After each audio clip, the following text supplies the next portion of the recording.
Halo teman-teman di Indonesia, apa kabar? Semoga kalian semua aman, sehat, sejahtera. Tapi dengan masalah COVID-19, SARS-CoV-2, kayaknya kalian juga kesulitan. Itu yang saya dengar ya. Eh, Mungkin kalian penasaran seperti apa di sini. Eh, sudah lebih dari sebulan anak-anak saya nggak boleh ke sekolah karena ditutup gara-gara gubernur kami menyuruh semua sekolah di Ohio ditutup soalnya virusnya. Terus kalau di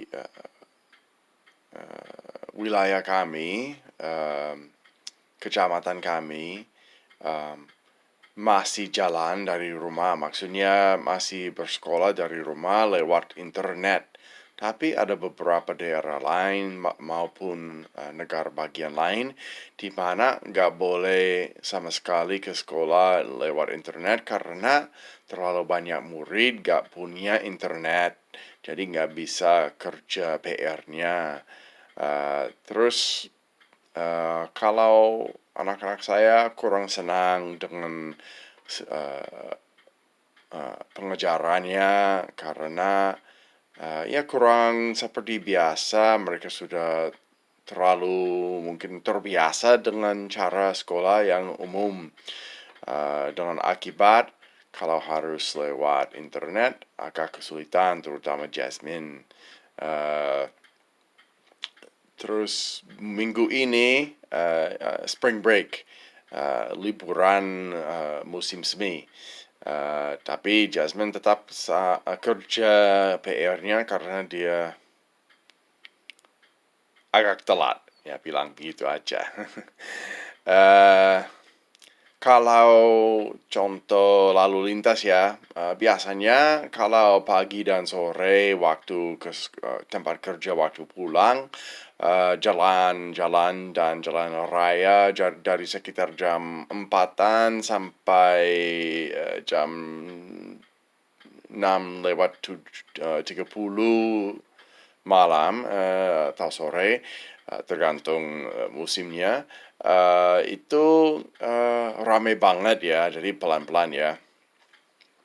Kalau pagi ya sekitar dari jam kalau 7 sampai jam 9 juga rame banget biasanya. Tapi sekarang karena virusnya agak sepi ya, lancar ya, nggak ada masalah lalu lintas sekarang. Kalau di sini selain pemutusan Pak Gubernur DeWine tentang sekolah, kalau tentang perusahaan-perusahaan semua ditutup kecuali yang dianggap essential. Essential itu artinya wajib ya. Jadi polisi, teknisi ambulans, dokter, perawat, terus untuk prajurit dan toko belanja ya untuk makanan ya. Tapi juga rumah makan semua macam ya masih boleh jalan selama mereka hanya menyediakan makanan lewat drive-thru. Maksudnya itu seperti kamu datang naik mobil atau motor, ada menu di luar yang besar, yang permanen yang Anda lihat, dan ada orang di dalam yang tanya lewat speaker dan mikrofon mau makan apa, kamu pesan, terus kamu maju dengan kendaraan kamu dan sampai jendela, bayar dan ambil makanan pulang. Selain itu, kalau semua rumah makan di sini nggak punya seperti itu ya, banyak nggak punya. Jadi pilihannya bisa nelpon pesanannya lebih dulu, terus datang ke tempat makan itu dan ambil. Ada yang antar sampai ke tepi jalan, ada yang kamu harus ke pintunya atau ke dalam ambil dan pulang. Ya, itu namanya curbside atau carry out. Um, tapi untuk dine in atau makan di dalam nggak boleh. Tapi saya dengar kadang-kadang ada yang melanggar ya, tapi seharusnya enggak. Jadi agak aneh, mungkin karena banyak perusahaan yang jual makanan makanan sampah seperti McDonald's, Burger King, Taco Bell, Long John Silver's, Dairy Queen, dan lain-lain seperti itu yang ya makan junk food atau fast food ya, tapi tetap saja jalan. Kenapa? Karena banyak orang di sini tidak tahu cara untuk masak. Agak payah ya. Kalau saya selalu masak di rumah. Agak malas ke rumah makan atau restoran. Um, jadi terus masih ada beberapa perusahaan lain yang tetap jalan karena dianggap penting. Tapi secara umum banyak perusahaan yang tutup. Tukang cukur atau potong rambut mereka tutup. Nah, apalagi ya? Kalau mau ke dokter gigi nggak bisa karena kebanyakan sudah tutup kecuali untuk situasi darurat ya. Selain itu, tentu saja saya sebagai tukang pos, ya ini sebenarnya ya saya kerja di United States Postal Service. Jadi kami tetap jalan karena selain kami salah satu bagian dari pemerintahan nasional, kami sangat penting karena kami setiap hari 7 hari per minggu antar barang dan surat dan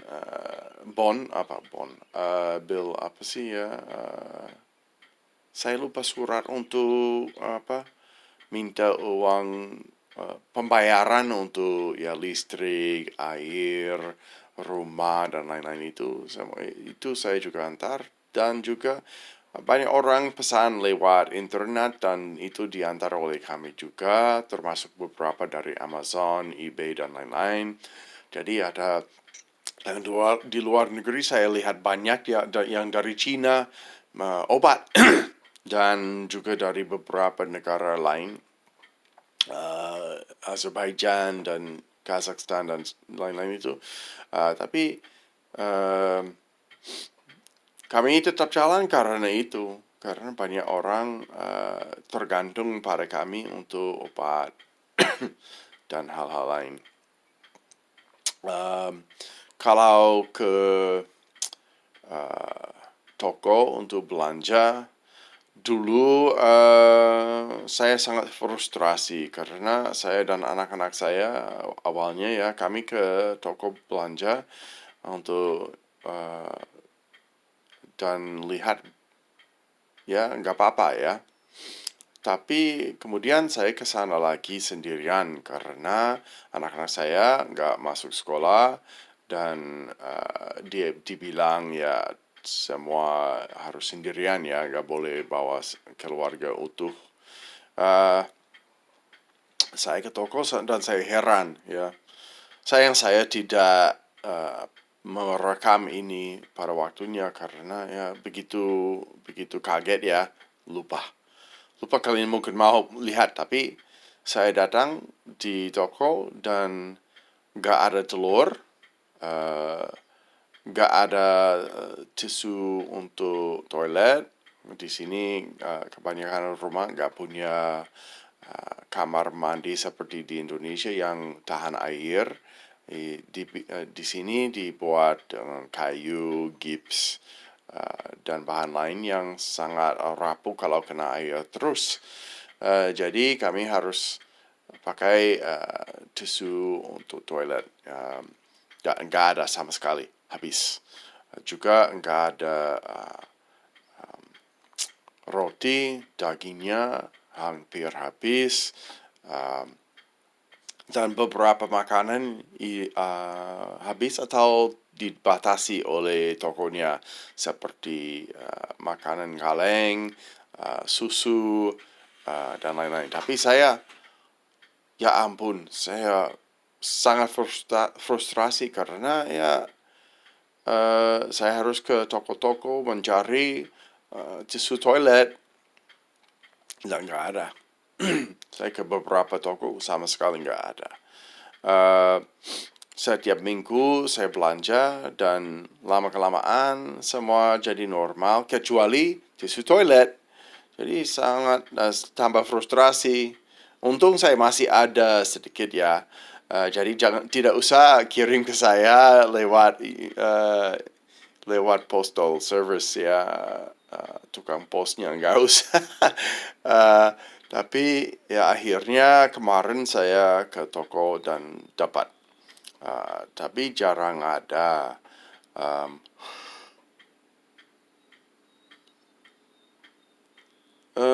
Apalagi ya? Jadi saya baru mulai jadi tukang pos ya. Bulan lalu saya 2 minggu masuk untuk acara. Minggu pertama itu acara orientasi, minggu kedua akademi.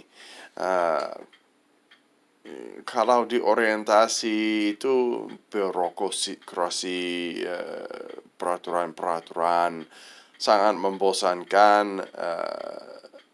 Kalau minggu kedua di akademi itu belajar tentang menjadi tukang pos, tapi kurang optimal. Di kedua minggu itu para pengajar suka bercerita, dan minggu kedua banyak yang disingkirkan karena waktunya dipakai untuk cerita-cerita yang biasanya terkait, tapi kadang-kadang nggak terkait sama sekali. Sampai ya akak membantu, tapi nggak begitu optimal ya. Bukan saya bilang nggak membantu ya, memang membantu, cuman seharusnya lebih bagus. Tapi jelas yang mengajar mereka bukan ahli dalam bidangnya. Kalau minggu ketiga saya di jalan bersama salah satu tukang pos lain dan dia ajarkan saya detail-detail yang akan dilewatkan waktu di akademi. Tapi ya ada untungnya dengan lockdown di sini. Kalau kami di sini gak bilang karantina, kami bilang lockdown atau shelter in place. Karena karantina akan lebih tegas ya. Ada untungnya ya, karena anak-anak saya di rumah. Dan di daerah saya, tidak di semua daerah lakukan ini, tapi di daerah saya merasa sangat beruntung karena sekolahnya setiap hari Senin mereka mengantarkan makanan untuk anak-anak saya ke rumah saya karena saya nggak bisa dengan pekerjaan saya datang ke mereka untuk ambil makanannya. Jadi setiap minggu dapat makanan, ada jus, ada fruit.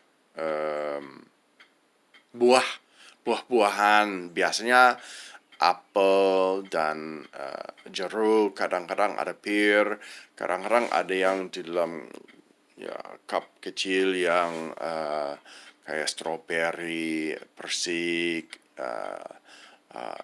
applesauce, saus apple ya. Terus ada juga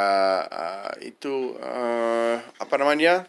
Em, Kayak batang yang untuk sarapannya dari aduh, maaf ya, sudah lama nggak biasa pakai bahasa Indonesia saya. Saya sudah berkali-kali coba mengajak Jasmine, tapi dia selalu komplain, bahasa Indonesia kamu terlalu payah, nggak mau. Jadi saya mulai lupa ya. Oatmeal sama flour, apa sih flour ya, dan oatmeal. Uh, yes. Ya seperti ini ya. eh ya batang sereal ya pokoknya ya. Terus ada yang daging, ada yang sayur. Kalau di sini di daerah saya makanan yang disajikan di sekolah kurang optimal ya. Saya agak kecewa dan anak-anak saya juga kecewa karena di daerah waktu kami di Milwaukee, Wisconsin lebih bagus. Ya udah, tapi ya saya masih merasa beruntung karena makanan ini disajikan. Terus selain itu um, di daerah saya sekolahnya tanya apakah punya alat untuk belajar, apakah punya internetan. Dan kayaknya untuk yang tidak punya disajikan juga.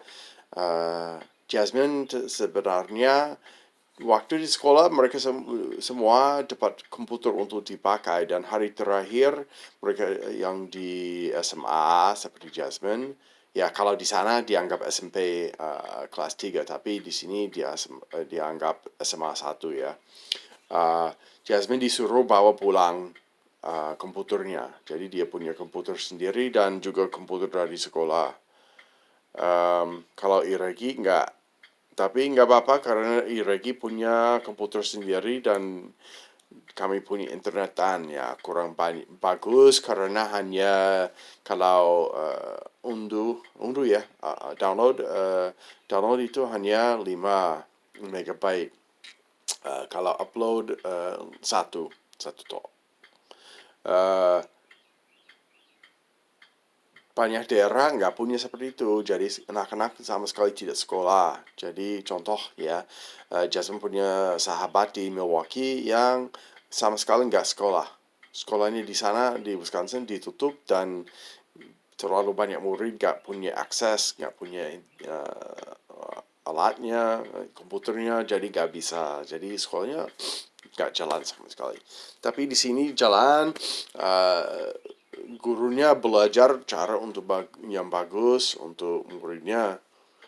Apalagi ya, uh, biasanya saya juga merasa beruntung ya, karena biasanya kalau di jalan lalu lintas akan menyulitkan saya belajar uh, pekerjaan saya sebagai tukang pos. Tapi dengan penutupan bisnis-bisnis sekolah dan lain-lain itu, uh, sebenarnya sangat gampang ya karena lalu lintasnya biasanya minimal. Jadi saya nggak begitu mengganggu kendaraan-kendaraan lain dan juga tidak diganggu. Uh, jadi saya bisa merasa lebih tenang sambil belajar. Kami kalau tukang pos di Amerika kami pakai mobil yang seperti di Indonesia jalan di tempat duduk untuk supir di sebelah kanan bukan di sebelah kiri seperti kendaraan biasa di Amerika. Jadi saya sudah terbiasa dengan itu, jadi itu gampang ya. Tapi kendaraan yang kami pakai di pos itu uh, kayak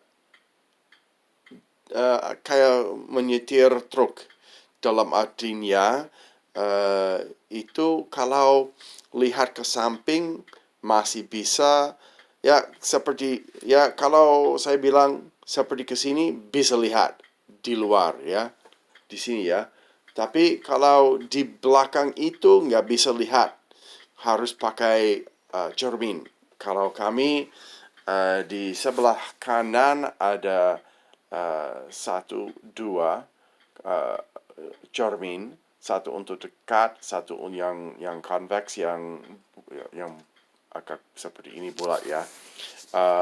Di sebelah kiri ada yang dua seperti itu juga, tapi di depan kendaraannya juga ada satu untuk bisa lihat bumper yang depan. Terus di belakang ada satu lagi yang bulat yang disebut tutup panci ya, tapi bulat ya, untuk lihat bumper di belakang ya. Jadi dan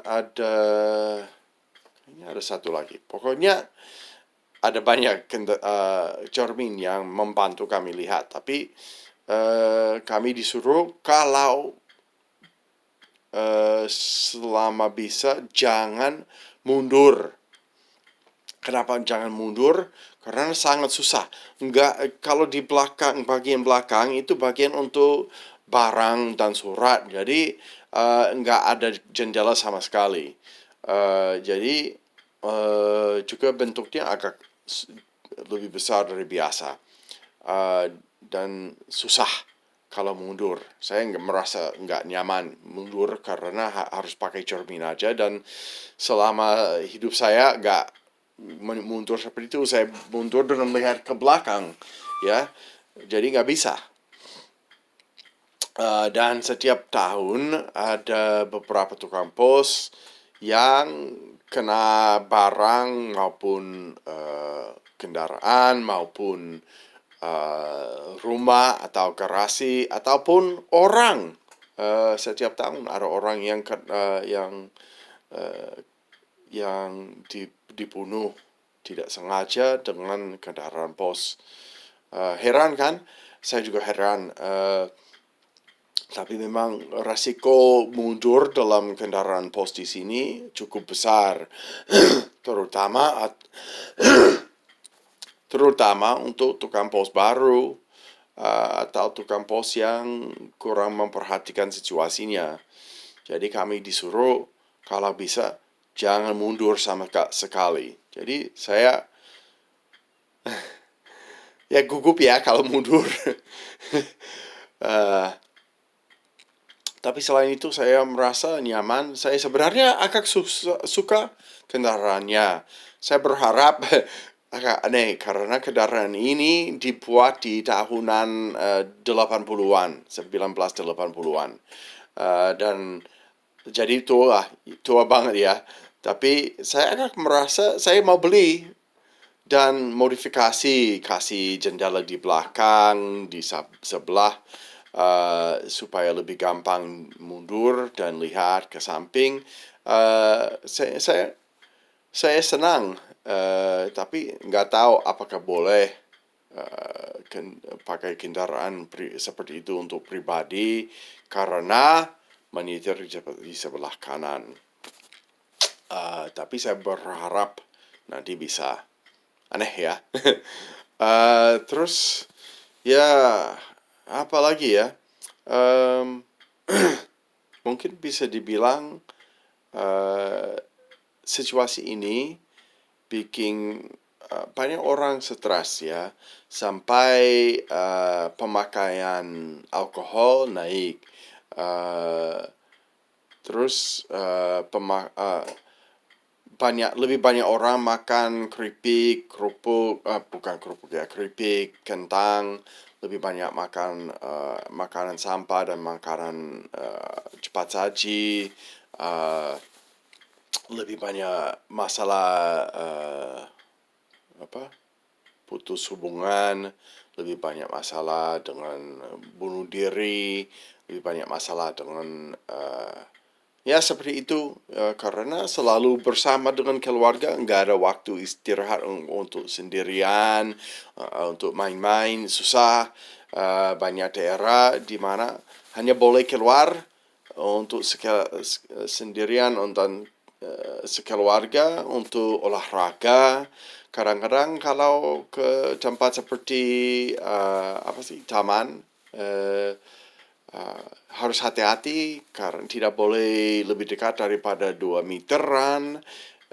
Jadi kadang-kadang saya dengar kemarin ada ayah dan anak yang main bola di taman, tapi anaknya 6 tahun ya.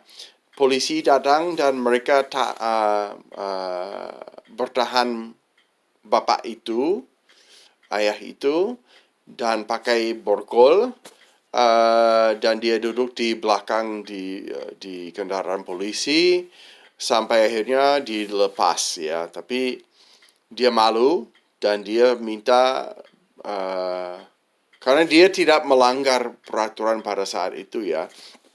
Dan dia minta polisinya minta maaf kepada dia karena dipermalukan di depan anak kecilnya.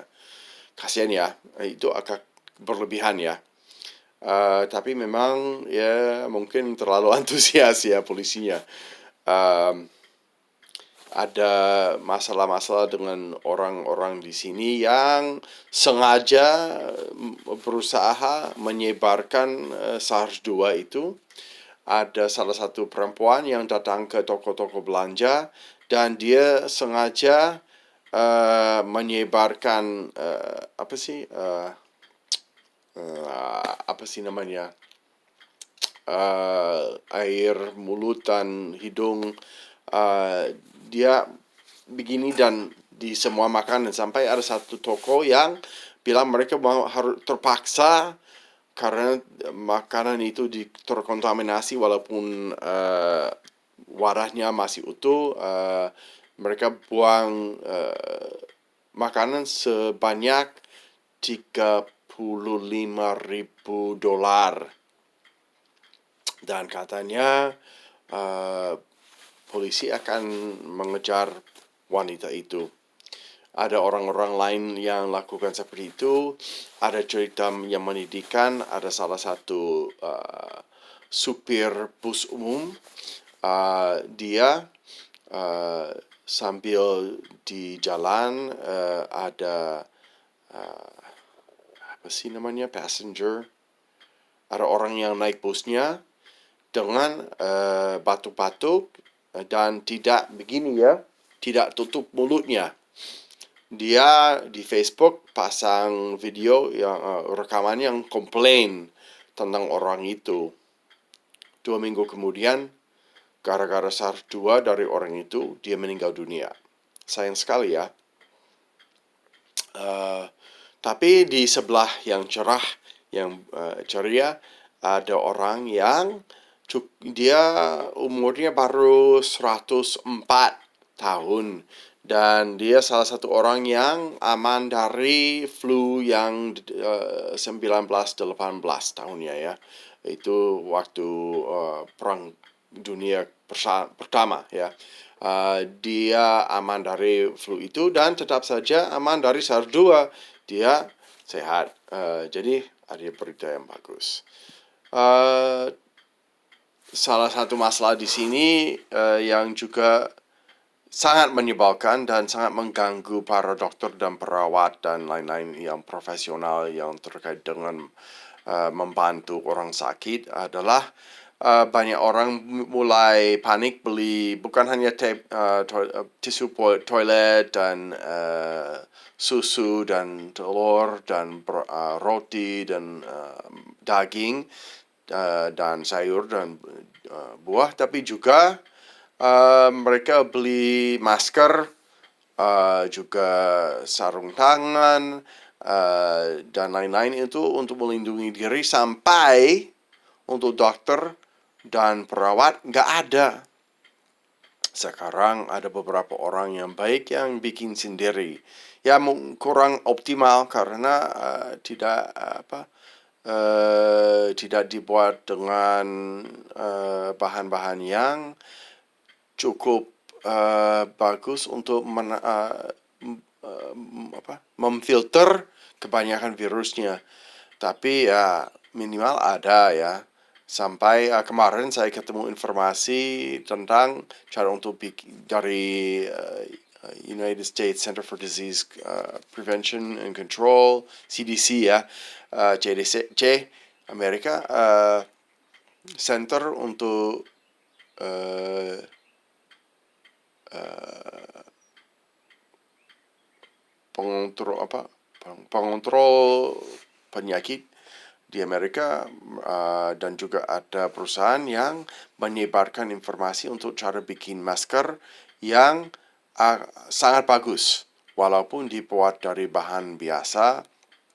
Mereka ketemu beberapa bahan, kalau di sini ada handuk yang biru yang biasanya dipakai di toko teknis, seperti di toko servis kendaraan, dan di toko mesinis, bukan toko ya, pabrik mesin, di mesin ya yang dipakai oleh teknisi untuk cuci tangan. Ternyata bahan itu sangat bagus untuk kalau dikombinasikan dengan bahan lain itu sangat bagus untuk menahan virus ya, supaya kurang banyak masuk ke orang. Jadi saya menyebarkan informasi itu kepada orang-orang yang bikin masker, biar mereka bisa bikin masker yang lebih bagus untuk melindungi para perawat dan dokter. Ya kasihan mereka ya, banyak yang sakit juga. Ya begitulah. Mungkin kalau Anda ada pertanyaan, silakan tambah di bawah dalam komentarnya biar saya bisa menjelaskan ya. Terima kasih dan semoga sehat terus.